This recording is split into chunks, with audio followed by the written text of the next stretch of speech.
Okay. Hello, everyone. I'm Marzia Cremona from Penn State University. And in this talk, I will present you one application of functional data analysis to omics data.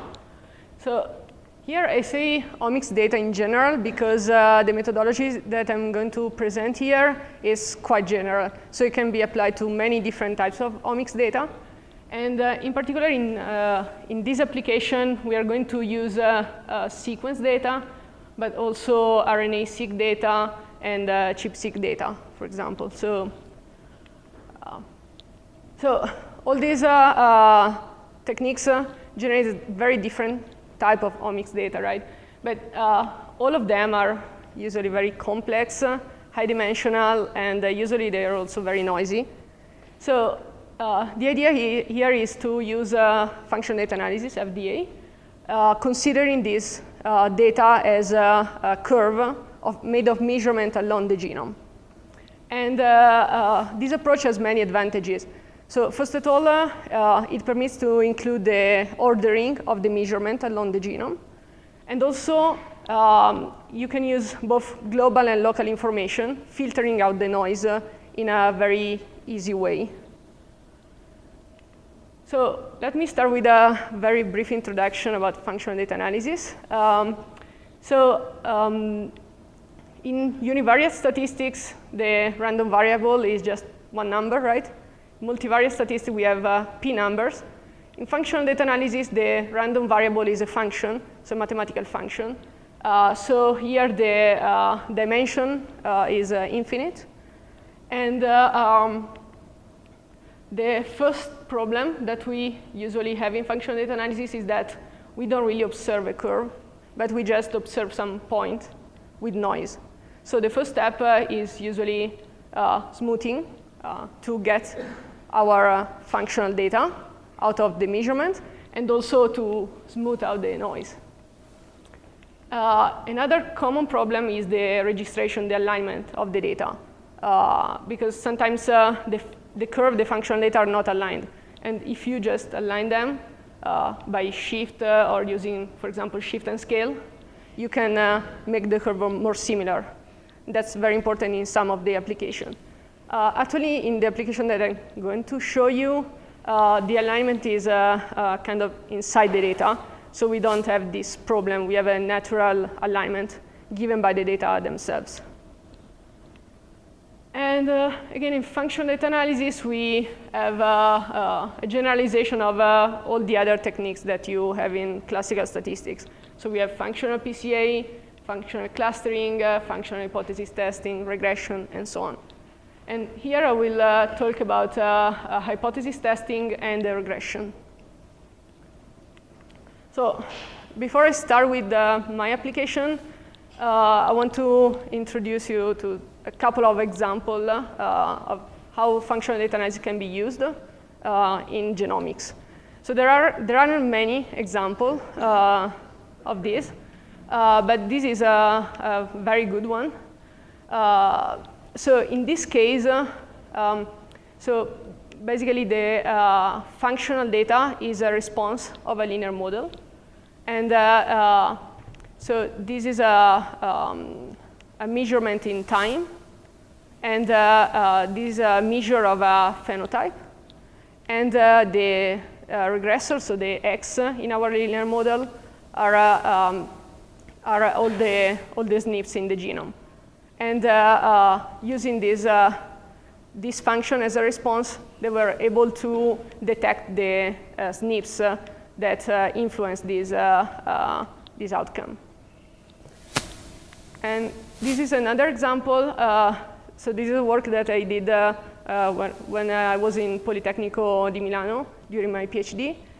And so here the data are ChIP-seq peaks.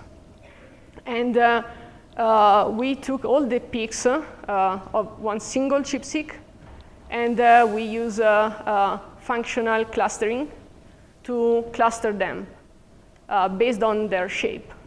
Usually, shape is not used in ChIP-seq analysis, but here we were able to see that actually there are different shapes in ChIP-seq peaks, And these shapes are related to gene expression and to different proteins binding at the same position. Okay, so this application is about transposable elements, and in particular, it is about endogenous retroviruses. Transposable elements are pieces of DNA that can move from one position to another of the genome. And these endogenous retroviruses are a particular type of transposable elements. And we have a lot of these transposable elements and a lot of ERVs in the genome. Here we consider the human and mouse genome, and these elements represent more or less the 10% of the genome. They are mainly not active anymore, so they don't move anymore in the genome, but there are many inactive transposable elements inside the genome. So all these elements have an important role in the evolution of the genome, and also they can influence gene expression. So it is known from previous study that these transposable elements are not randomly distributed on the genome. So it seems that they can land in particular region of the genome, and also it seems that they can stay only in particular region of the genome. And also the preferences of these elements depends on the type of the element. So here we want to understand how the genomic landscape can influence where these ERVs will go to integrate in the genome and where they can fixate. So the idea to study both integration and fixation of these elements is to look at different types of ERVs, so different evolutionary stages, to compare them with control regions, and to actually consider many genomic features at very high resolution at the boundary of these elements. So we consider two different types of ERVs in mouse and the one in human. And in mouse, we had fixed and polymorphic elements. So the fixed one are the old one, while the polymorphic are the ones that are present in some strain and not in other strains. So these are the youngest one. And for human, we have fixed and in vitro. So in vitro ERVs, so that integrates just in a lab experiment. So the idea is that we can compare fixed ERVs with polymorphic or in vitro ERVs to highlight the fixation preferences of these elements. While if we look at polymorphic versus control, and by control I mean just region of the genome where we don't have any of these elements. In this case, we can look at the integration preferences of these elements. While if we look at fixed ERVs versus control, we just see fixation and integration preferences all together. Okay, so we consider about 40 genomic features. And so we consider all our ERVs and 64 kb region surrounding that ERV. And also we consider control regions that are 64 kb region without ERVs. We subdivide these 64 kb regions into 64 small windows. And we measure each genomic feature in every window. Okay? So at the end, for every integration, we will have 64 numbers that represent the measurement of our curve. Okay? And we will use interval testing procedure test or interval-wise test. So we have two different type of tests that are related. I will talk more about that later. And we also use functional logistic regression to look at the effect of many genomic features altogether. And so I said 40 genomic features. So here you can see one example. This is intron content. And the red is so this line is the average value in the ERV, particularly in ETN. And the green value are the control.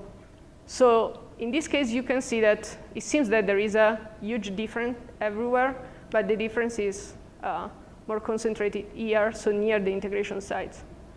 So, so we are interested both in understanding what genomic feature is significant for the integration or fixation of these elements, but we're also interested in understanding the location in which it is significant and also the scale. Okay, because some of the feature can be maybe very important, so we can see the effect even at very large scale, while other feature may affect the integration and fixation of these elements only very close to the integration site. So to answer this question, we use the interval testing procedure and interval-wise testing. So both these tests are functional data analysis tests. So we have our two random samples from two independent random functions. So this will be the curve in in the boundaries of our elements, and the other group will be the curve in the control. And we want to test whether the distribution of these two functions, of the function in the two groups, are equal or not. Okay? And these two inference procedure for functional data permits you to test for global differences. So on the whole 64 kb interval where we have our functions. But it is also able to tell you the specific subregions. So to do domain selection and to tell you that that there was a global difference, but that difference is due to this particular part of the domain.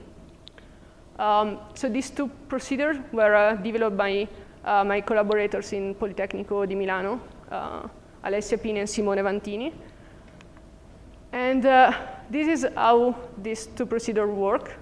So actually, this is how the interval-wise testing work. So I'm not going to show you how the other procedure work, because so basically in this other test, this other test is based on a basis decomposition of the function. So in that case, every function is written as a sum of some coefficient times a basis function, like a B-spline, for example. And the test is actually done on the coefficient, so it's not really functional. While the interval-wise testing is the real functional version of this test. So I'm just going to show you how the interval-wise testing works. Okay, so these are the two steps. So first of all, we consider every subinterval of our domain, and we perform a functional permutational test.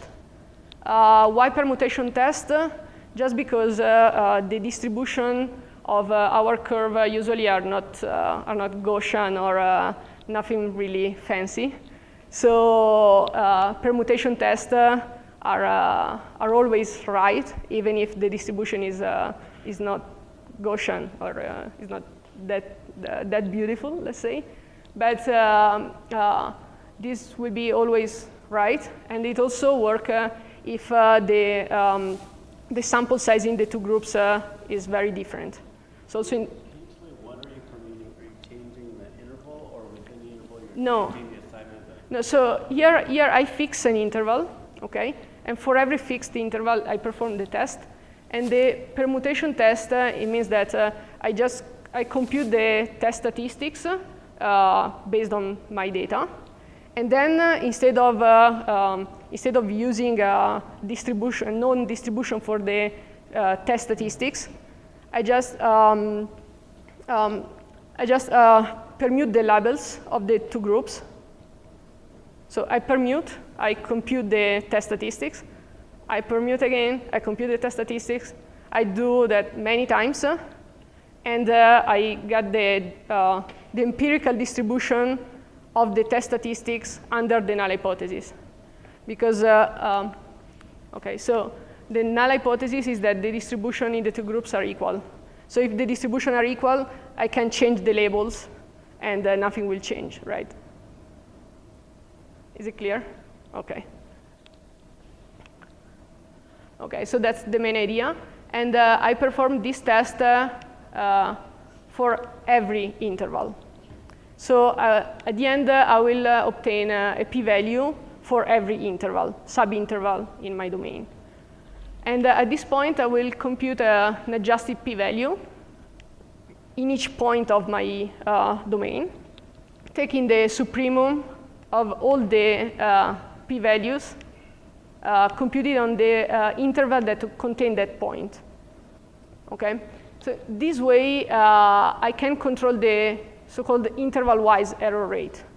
So this means that I control the probability of rejecting the null hypothesis when the null hypothesis is true, at least in one of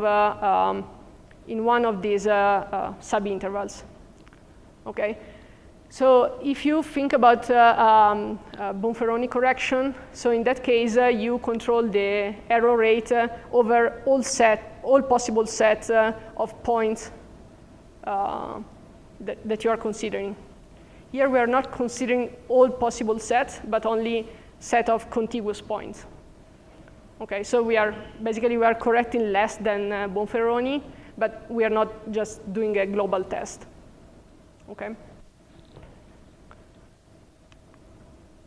And also for this particular application, we generalized the interval-wise testing because we wanted to be able to use different test statistics. So not only differences of means, but since the distributions sometimes are very skewed, or I mean, yeah, that's the main problem. So for some of the genomic feature, the distribution are very skewed. So if we just use the mean, we can have some strange results. So we want also to use different test statistics like this one, that is basically the difference of quantiles. And if you use many quantiles, like 25%, 50%, and 75%, then you can really capture the whole distribution. Okay. And also, so the IWT is able to tell you the location in which your test is significant, and this is why. So this is because this p-value is computed for each point. So basically, at the end, you will have a curve of p-values, and you will be able to see in which part of your domain this p-value is below a certain threshold. Okay. But we are also interested in the scale. So the idea is that we can compute this adjusted p-value not only looking at the whole domain of the curve, but we can compute it for every scale S. So instead of taking the supremum over all the intervals that contain that point, we only consider the intervals of length at most S. Okay? So that we can change S, and changing S, we basically change the level of our global test. We change the adjustment of the test, and we are able to test all possible scales. Okay.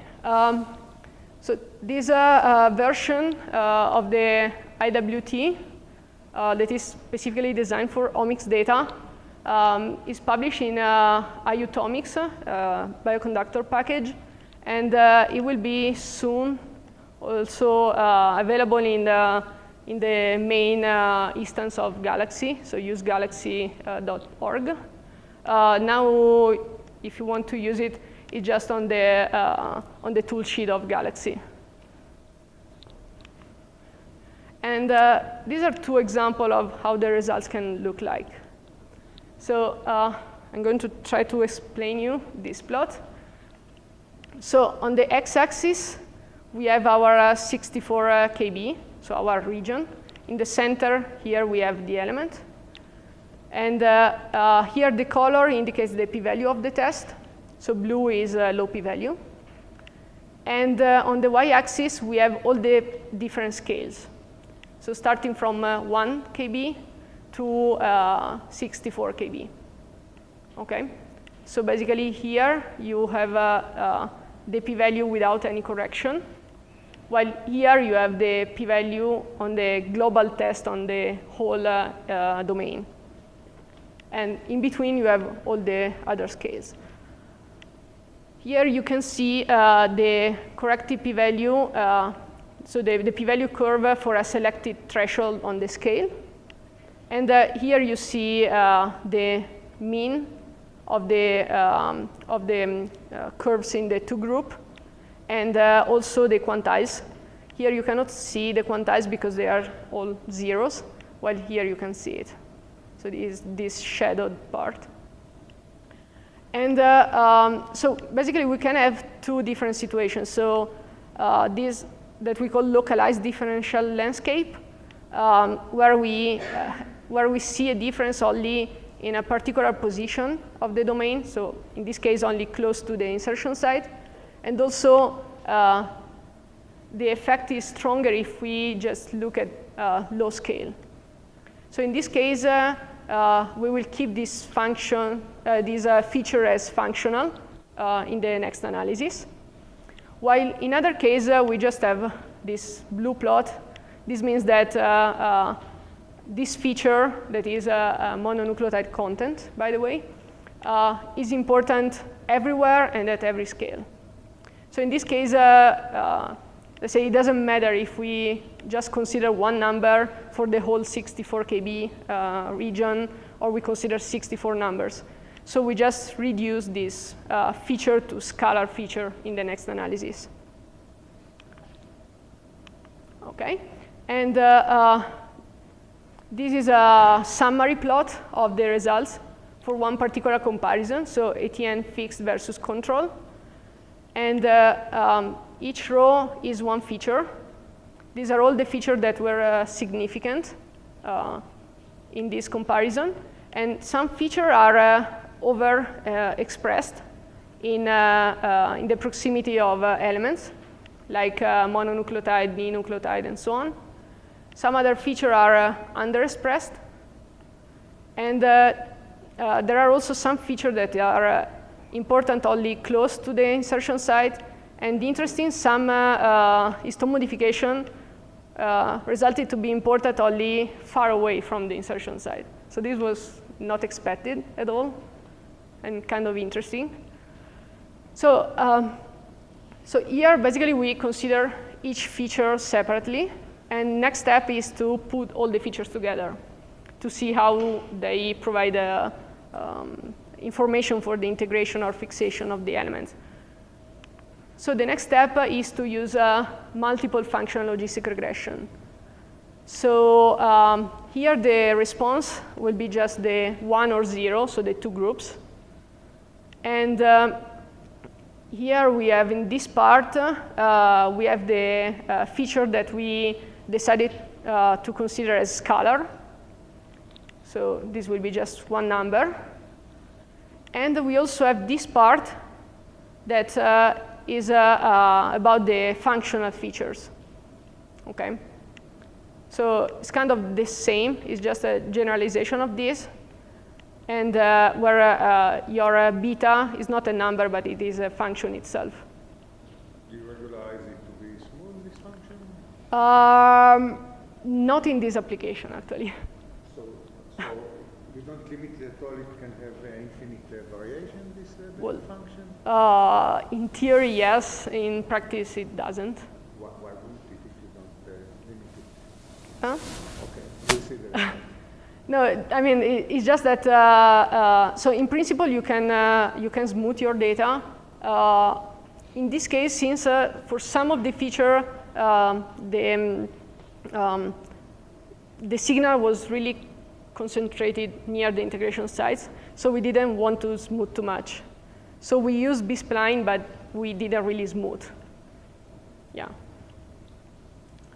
And in this way, we can put all of the features together, and we can select the best scalar model when we don't consider this.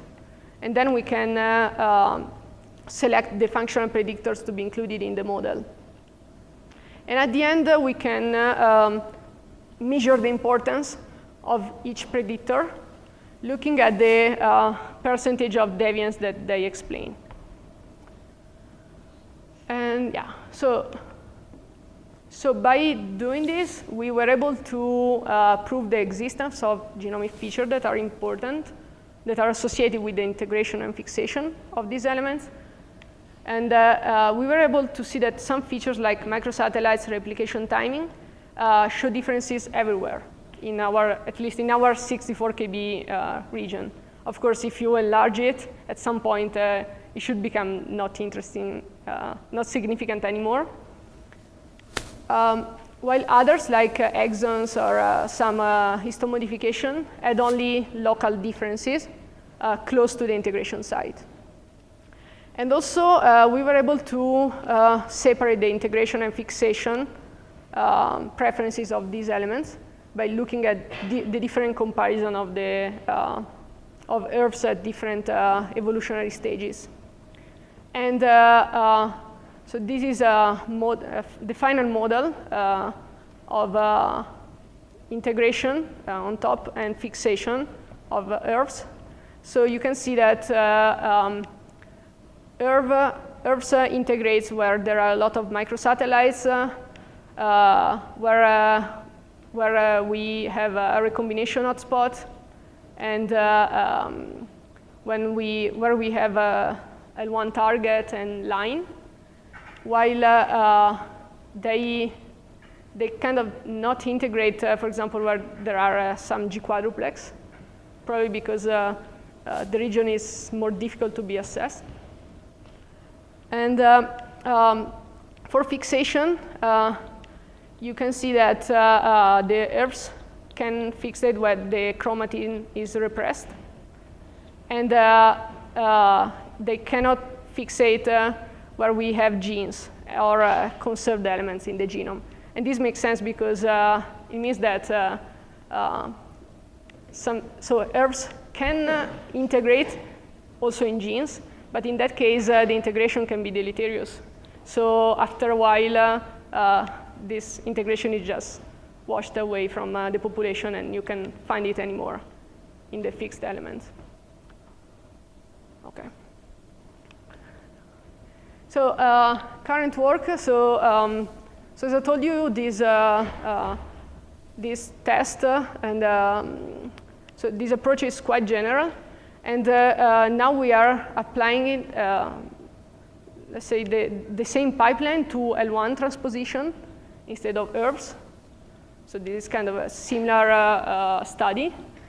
But we are also applying this IWT to look how the local context of DNA sequence can affect the kinetics of polymeralization. So in this case, basically we are looking at some structure in the genome, like G quadruplex. And we are looking at the time of incorporation of bases. So these data are measured by PacBio sequencing technique. So PacBio gives you the nucleotide that is inserted, but it gives you also the time the polymerase stopped just to read that particular nucleotide. So basically, looking at the time of the incorporation of these bases in PacBio sequencing, you can see how sometimes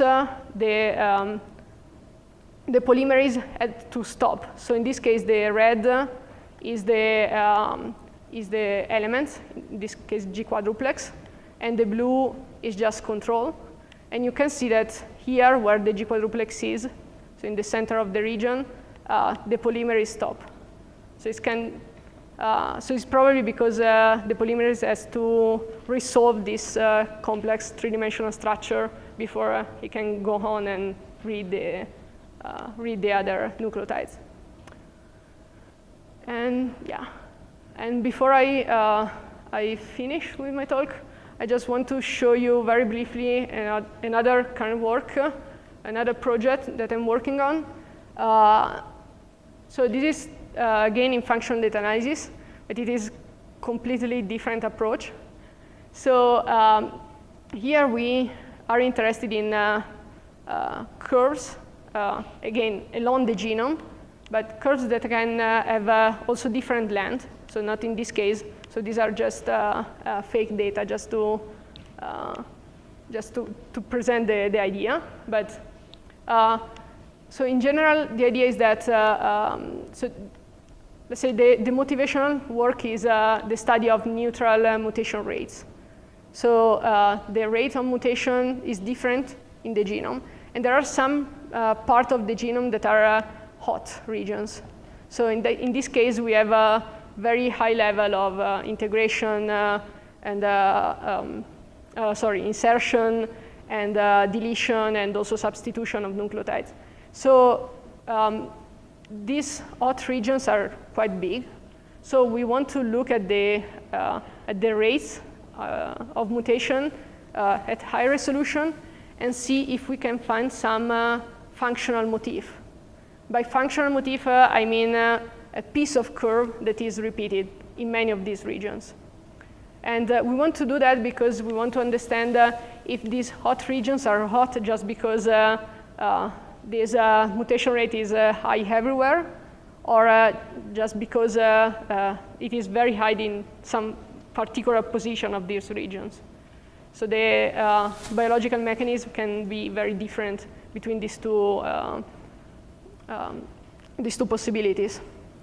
So the idea here is to use clustering of these curves, just looking at a local clustering, so local alignment, so that we can find, for example, this motif to be present here, but also here, and so on. And if you're, yeah. Find some measurements, some metric of curves? Yes. I define a distance between pieces of curves. And then I use that distance to cluster locally these functions, yes. And yeah, if you are interested in it, we can talk about it later. And yeah, these are all the people involved in the ERV project. So Simone Vantini and Alessia Pini from Politecnico, Francesca Chiaromonte and Caterina Makova from Penn State, and Rebecca Campos Sanchez, that now is at the University of Costa Rica. Thank you.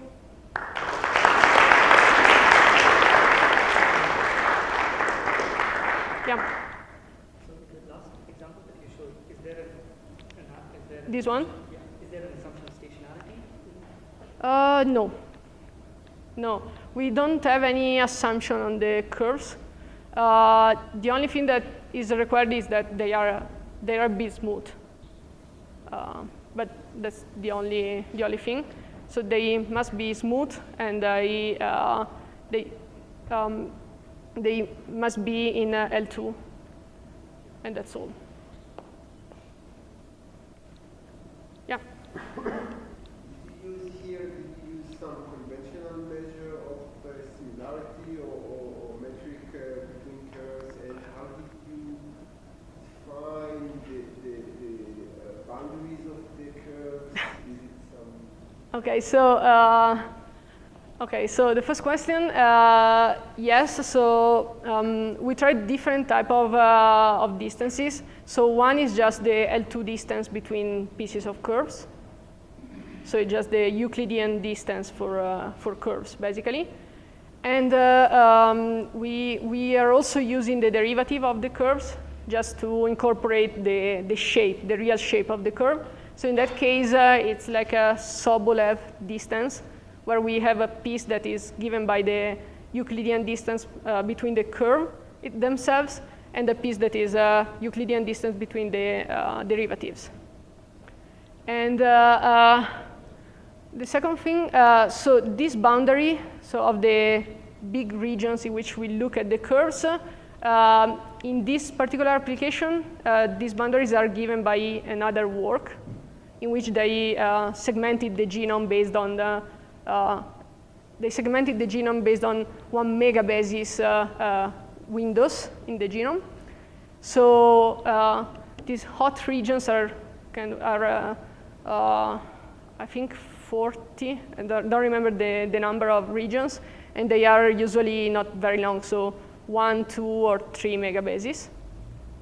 And the idea is that we measure this mutation rate at 1 kb resolution, then we smooth, and we use this technique. Yeah. While the location of the motifs is found by the algorithm itself. Yeah. So the actual length of the motif is something that's dynamically. Yes. Yes. So you need to say you need to provide the smallest possible, and so a boundary is basically for the length, but not the exact length. Yeah.